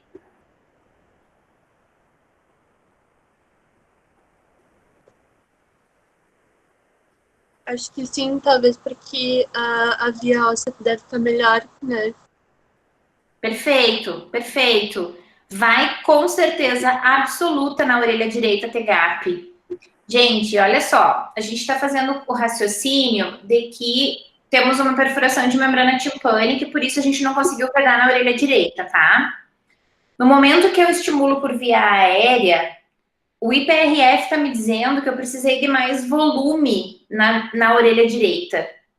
Por que eu precisei de mais volume? Porque eu precisei ultrapassar uma barreira, eu precisei pular um muro nesta orelha média. Então, o fone está aqui, o som está entrando, chegou na orelha média e encontrou uma barreira, encontrou um muro aqui, que é esse componente condutivo que ela estava ali há 3 meses, que gerou a perfuração e a gente não conseguiu fazer a curva.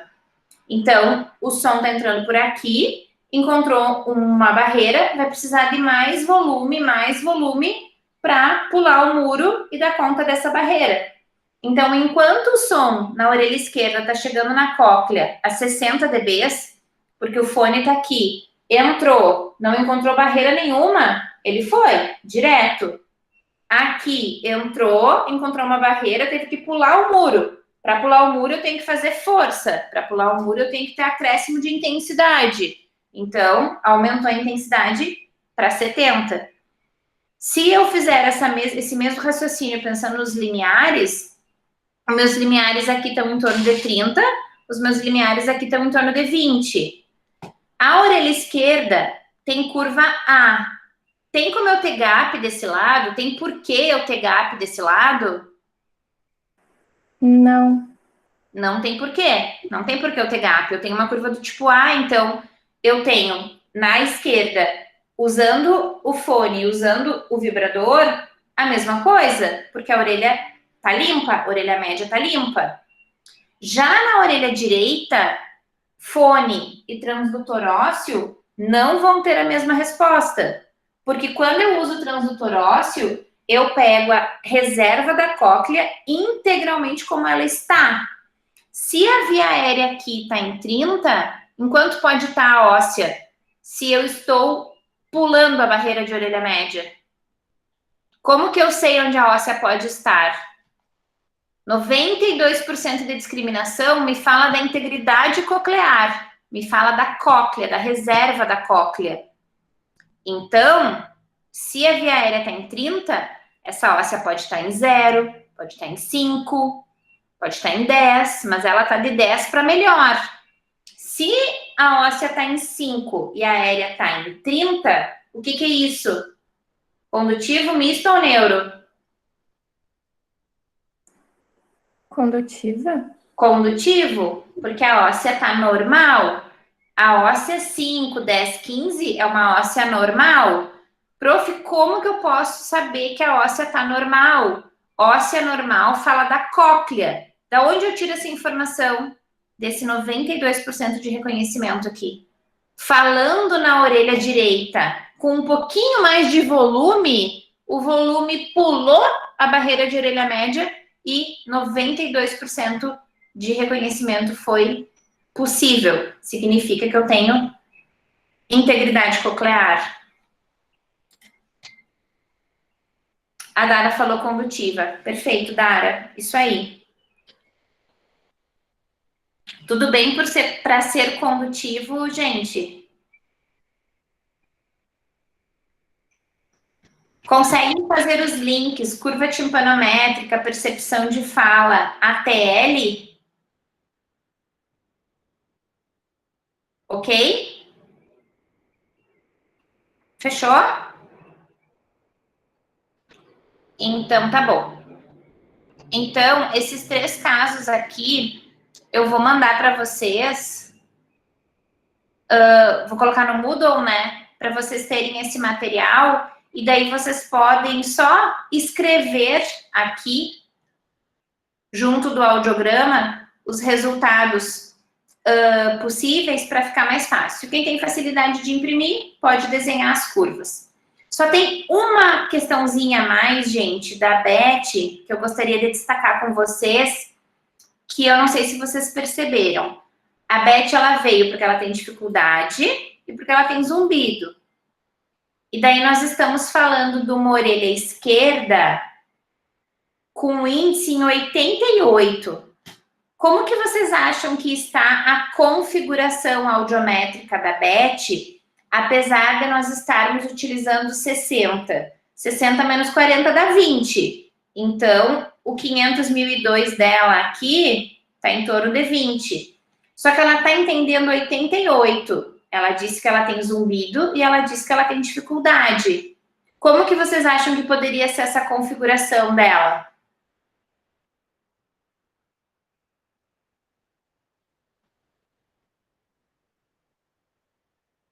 Configuração audiométrica.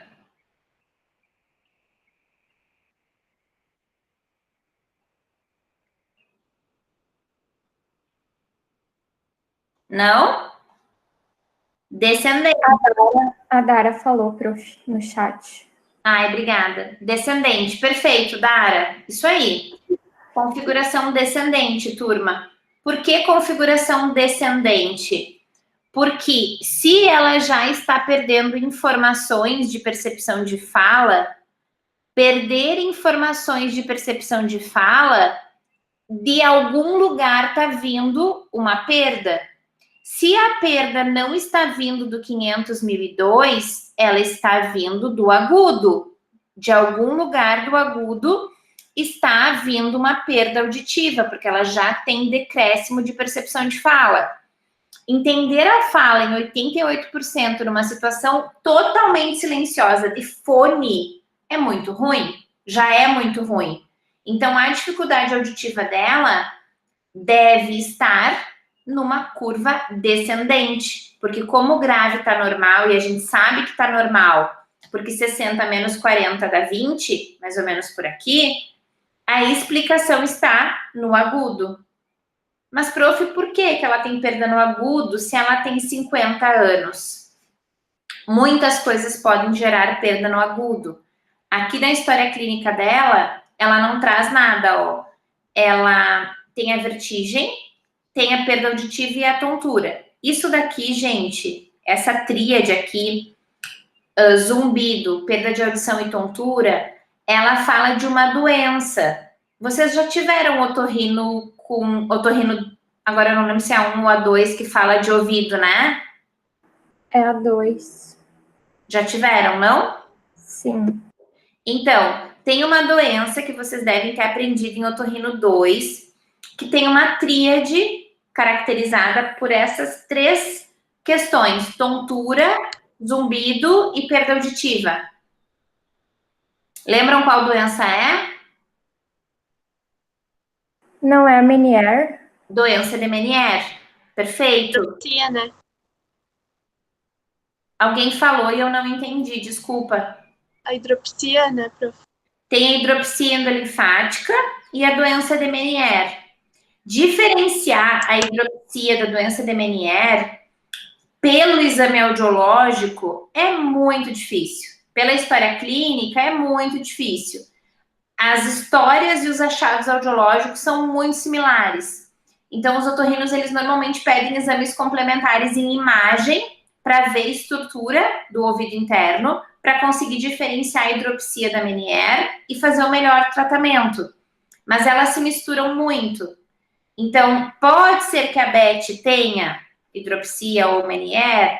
Pode, porque as outras questões que poderiam ser ruído, medicação, ototoxicidade por meio de ototóxicos ou ototoxicidade por meio da medicação, ela não tem. Então, pode ser que a Beth tenha uma alteração que fale de hidropsia ou que fale de MNR. E, sendo assim, justificaria uma perda no agudo. Só numa orelha? Sim, pode ser só numa orelha. E por que ela está com dor de ouvido só numa orelha? Porque a dor de ouvido também pode ser só numa orelha. Dói só aqui ou dói só aqui. Então, a gente tem um hábito, às vezes, não é hábito a palavra certa, a gente tem uma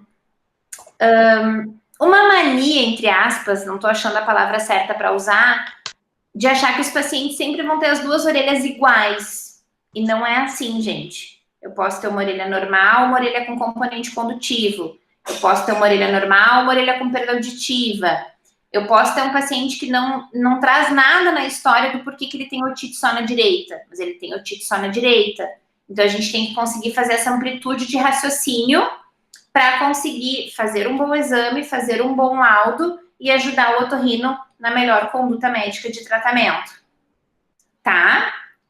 Então, aqui pensamos numa descendência para a esquerda para explicar esse 88%. Tudo bem? Sim. Então, tá bom. Gente, assim, ó. Hoje de manhã, vocês... acho que foi a Lu que me falou, né, no WhatsApp, que vocês não tiveram aula síncrona da prof. Giovana.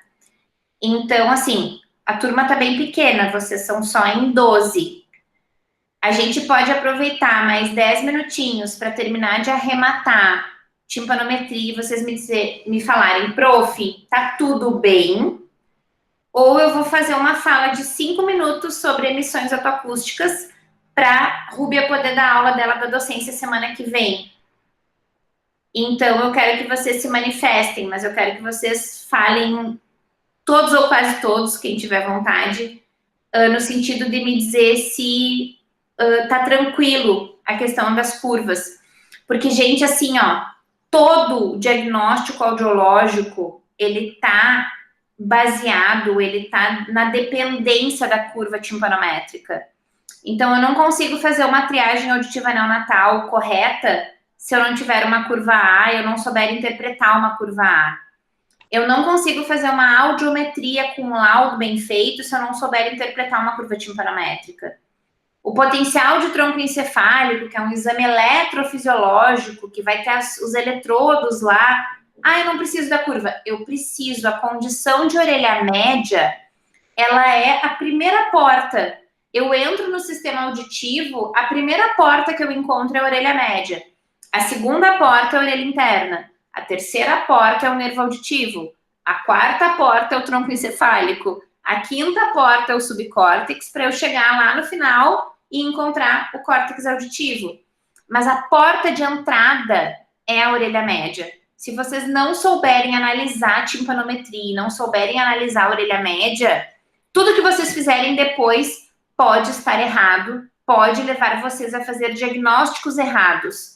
Por isso que eu estou na terceira aula de timpanometria.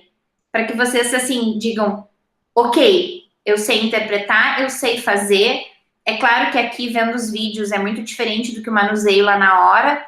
Se nós estivéssemos na vida sem pandemia, nós teríamos uma prática agora de vocês fazerem uns nos outros. Mas eu só queria um feedback de vocês, porque já é ruim longe. E vocês muito silenciosos não me deixam muito segura para seguir adiante.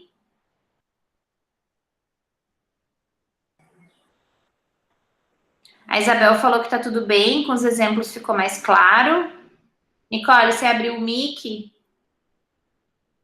Eu não sei. Peraí. Não tinha visto que estava aberto, mas a aula de hoje foi esclareceu muita coisa, sabe? E antes estava meio abstrato, então tá bem melhor. Tá bom. Oi, Amanda, tudo bom? Oi! Natália, fala primeiro, depois eu falo. Eu não sei, por mim poderia ter mais uns 10 minutinhos, tipo, revisando, assim, sabe? Porque eu entendi, mas mesmo assim eu fico um pouco insegura. Tá bem, E eu queria, tipo, ter certeza, sabe, que eu entendi. tá ótimo. Uhum. Oi, prof. Oi, Opa, Lu. desculpa. Pode falar, Amanda. Tá Tava bom. antes. A trigonometria eu entendi bem, assim. Eu gostei, acho que eu fiz tudo certinho. Mas tem uma outra coisa que eu não entendi direito, que daí não sei se no final da aula eu posso perguntar ou Fala, pode até falar. agora. É ali no mascaramento do LRF. No trabalho, eu coloquei só os valores iniciais, tipo, mascara em tanto e retesta em tanto, a fala e o ruído. E aí tu falou daquilo de ir baixando, né? Só que daí como que eu vou colocar isso na atividade?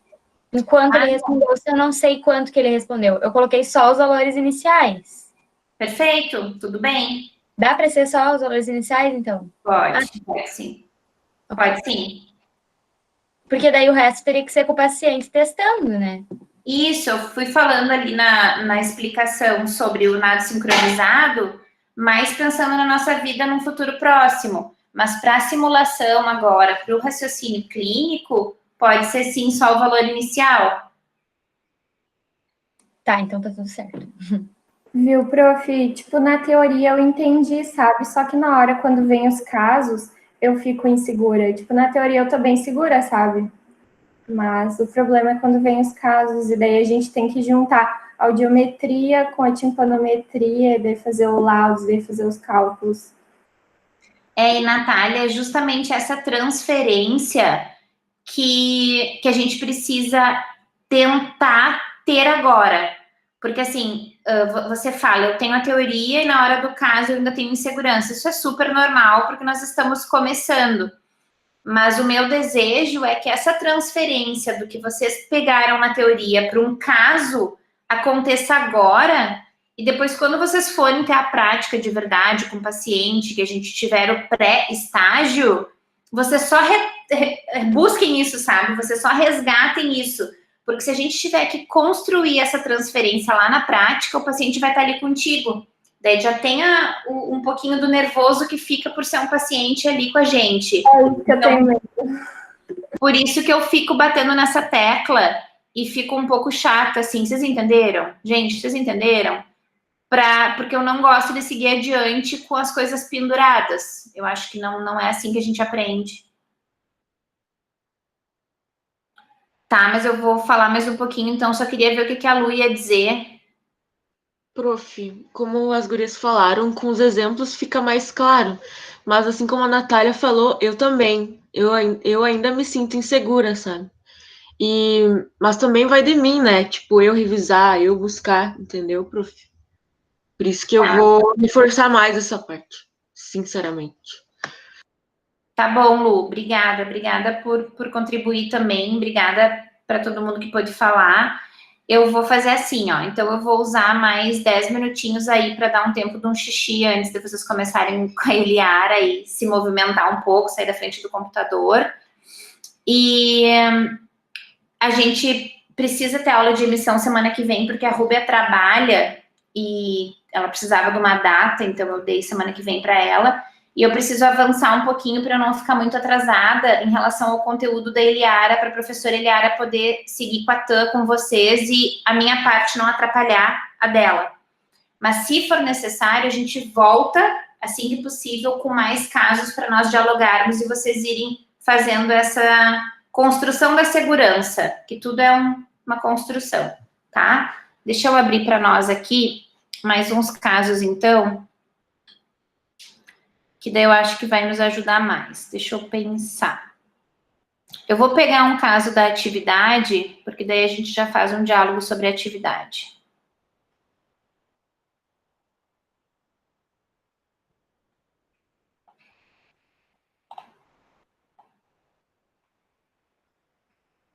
É que aqui tá faltando muita coisa. Não, deixa eu fazer diferente.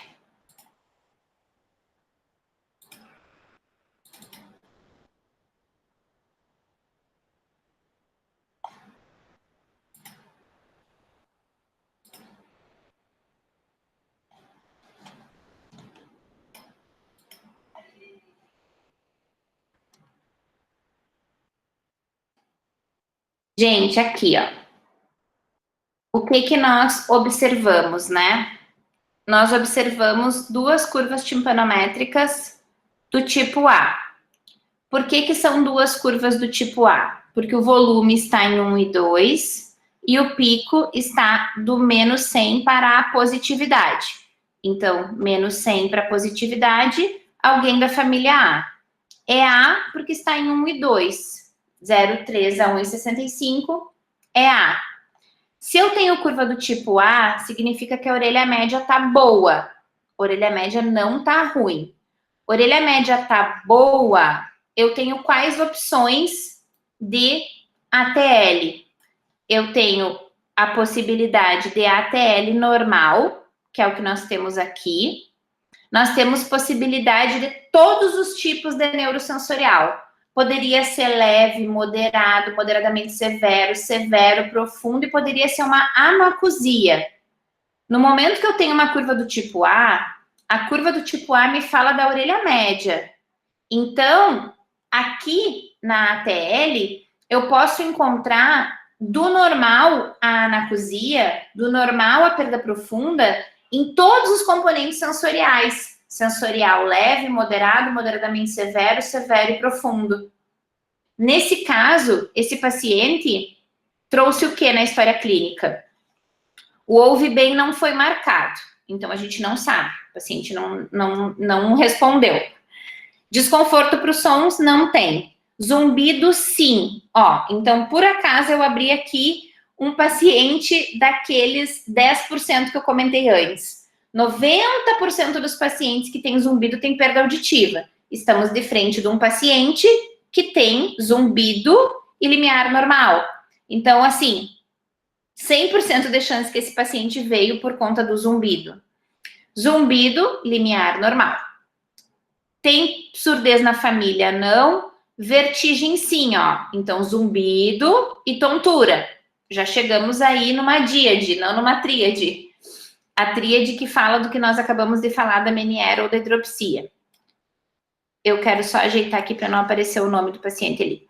Ototoxicidade não foi marcado. Exposição a ruído, sim. Otite, não. Então, gente, o que essa clínica que a gente está vendo aqui por meio desse exame nos traz? Nos traz um paciente que chegou para a gente na clínica porque ele tem zumbido e tem tontura. Ter zumbido e tontura sem queixa auditiva já descarta Meniere, já descarta hidropsia. Ter queixa auditiva quando se tem... Ter queixa de zumbido, desculpa. Ter queixa de zumbido quando se tem exposição a ruído e ter queixa de tontura quando se tem exposição a ruído é absolutamente esperado. O ruído, vocês vão aprender com a Prof. Valdete em áudio 3, que ele causa estresse, fatores auditivos e paraauditivos. Então, o ruído ele pode causar estresse, dificuldade de compreensão de fala, insônia, ele pode causar zumbido, ele pode causar tontura. O ruído em níveis elevados de pressão sonora, ele é muito devastador. Então, essas pessoas que trabalham na indústria, horas e horas e horas no ruído, sem EPI, sem equipamento de reprodução individual, pode fazer perda auditiva e pode ter zumbido. O que a gente observa nesse audiograma desse paciente? Eu tenho tudo normal, mas olhem o 6.000 aqui, ó. O 6.000 ele já está em 20. Se nós formos considerar o MS 2020, o 6.000 já está no limite. Isso daqui, ó, que vocês estão vendo aqui, é a tal da configuração audiométrica do paciente que fica exposto a ruído. O agudo, ele tem um prejuízo maior, ele é o primeiro a se prejudicar pela organização tonotópica. Então, na cóclea, o agudo está aqui embaixo, o grave está lá em cima. O ruído entra por aqui, o primeiro que vai ser lesado é o agudo. Então, na organização tonotópica, ele chega machucando o 6.000. Então, a gente já percebe aqui um déficit em 6.000 Hz, que não é uma perda auditiva, ainda é normal, mas já existe um déficit em relação às outras frequências, às outras regiões da cóclea. Então, esse é um paciente que, se não usa EPI, precisa ser fortemente indicado e sugerido o uso do EPI. Aqui, teria que fazer uma busca do zumbido, que eu não vou entrar, que não é o caso. Eu quero só fazer a conexão índice percentual, timpanometria, ATL. Eu tenho uma ATL normal, eu preciso esperar uma orelha média normal. Mas eu posso encontrar uma orelha média alterada. Se o paciente vier dizendo que o ouvido está doendo, que ele está com rinite sinusite, posso encontrar uma C ou posso encontrar uma B. E continuar tendo limiar normal. Então, no caso desse paciente, limiar normal, 100% de discriminação e curva A. Se eu olhasse esse exame sem ter uma história clínica, eu diria que esse paciente não tem nada, que ele está feliz da vida. E ele tem. Ele tem zumbido, ele tem tontura e ele tem queixa, senão ele não estaria conosco na clínica. O que eu faço com esse paciente? Investigação complementar. Nesse caso, tá tudo se encaixando. Eu não tenho nada que não se encaixe. Encaixa a ATL com a logo, com a curva. E eu nem falei do reflexo acústico, que encaixa super, mas isso eu vou deixar para depois. Eu vou pegar um outro caso, enquanto vocês pensam se vocês têm alguma coisa para perguntar daquele ali. O meu tempo está quase acabando.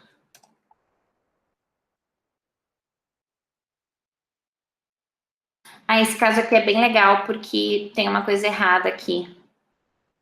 A gente deixou de propósito para discutir. Tem alguma coisa do caso anterior, gente? Do normal, curva A e zumbido? Da minha parte, não. Então, eu vou comentar esse aqui rapidinho. Quero que vocês olhem para cá e olhem o que está aqui, ó. A, D e A. Gente, onde está o erro? Aqui está o menos 100, ó. Menos 100. Esse pico está mais negativo que menos 100. Esse pico está mais negativo do que menos 100. Isso aqui são curvas As? Não. Não, isso aqui são curvas Cs. A gente deixou assim de propósito para a gente pensar. Se está mais negativo do que menos 100, eu mato todo mundo da família A, mato no sentido de que não é AD, que não é A, e são duas curvas Cs. Tendo duas curvas Cs, pulem para cá. Sendo curva C, aqui não tem a bolinha e o xizinho para a gente saber quem é direita e esquerda. Vamos partir do princípio que essa daqui, ó, é da orelha direita, a com maior negatividade. Não tem muita diferença. Pegando essa curva C, pulando para cá, vocês concordam que tudo bem ter esses gaps e ter uma curva C?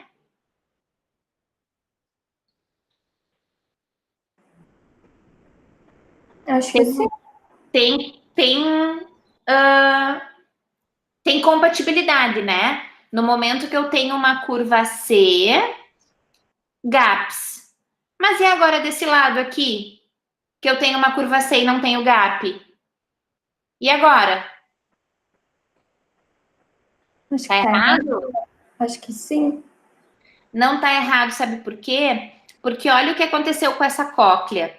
Mesmo com uma negatividade aqui pequena, mas existente, ó, porque isso aqui deve ser menos 110. Então, a gente sempre tem que fazer, gente, a análise do tamanho da negatividade. Pensem comigo, é uma negatividade muito pequena, muito pequena. Transferindo isso daqui para cá, essa cóclea está respondendo em 5, 5, 5, 10, 15. Tem como esse 5 aqui ser muito negativo na óssea para dar gap? Não tem como, porque a gente pesquisa até 0. Então, mesmo que a óssea aqui, ó, estivesse em 0, eu não teria gap. Porque essa cóclea, ela manteve a resposta dela boa, mesmo com uma negatividade pequenininha. Então, eu tenho uma curva C? Tenho. Mas eu tenho uma curva C quase A. Por isso que eu não tive gap. Porque eu tive respostas muito boas, que não deu para gerar gap. O que não acontece com a orelha direita. A orelha direita, eu já tenho respostas um pouco mais rebaixadas aqui da cóclea, pela via aérea, e quando eu coloco o transdutor ósseo, eu encontro gaps que casam com essa curva C, porque essa negatividade está um pouco maior, ó. Eu tô bem na metade do caminho, entre o menos 100 e o menos 200. Aqui eu tô do ladinho do menos 100. Então, as coisas casam. Pesquisa VA e VO com a curva timpanométrica. Aqui, ó, 96% na esquerda, 92% na direita. Já tem um pouquinho mais de rebaixamento, caiu um pouquinho. Tá normal, quase 100%. Então, as coisas vão conversando.